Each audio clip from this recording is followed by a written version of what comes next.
আদম আলাইহিসসালাম আল্লাহর প্রথম নবী, জান্নাতে ছিলেন শান্তিতে, কিন্তু একদিন শয়তানের ধোঁকায় পড়ে নিষিদ্ধ গাছের ফল খেয়ে ফেললেন। ফলে আল্লাহ তাকে জান্নাত থেকে পৃথিবীতে নামিয়ে দিলেন। আদম আলাইহিসসালাম তখন গভীর অনুতাপে ভেঙে পড়লেন, দিনরাত কান্না করলেন, ক্ষমা চাইতে লাগলেন। হে আল্লাহ, আমি অন্যায় করেছি, আপনি যদি ক্ষমা না করেন আমি ক্ষতিগ্রস্তদের মধ্যে পড়ব। একদিন তিনি আকাশের দিকে তাকিয়ে দেখলেন, আরশে লেখা আছে লা ইলাহা ইল্লাল্লাহু মুহাম্মাদুর রাসূলুল্লাহ সাল্লাল্লাহু আলাইহি ওয়াসাল্লাম।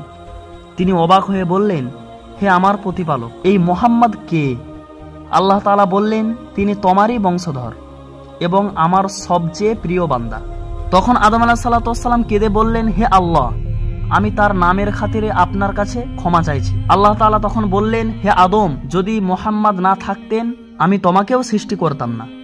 তুমি তার নামের খাতিরে চাওয়ায় আমি তোমাকে ক্ষমা করে দিলাম। সুবহানাল্লাহ।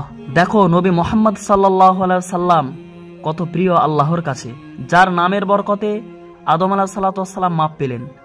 আমরাও যদি তার নামের খাতিরে আল্লাহর কাছে ফিরে আসি, নিশ্চয়ই আল্লাহ আমাদেরকেও মাফ করে দিবেন।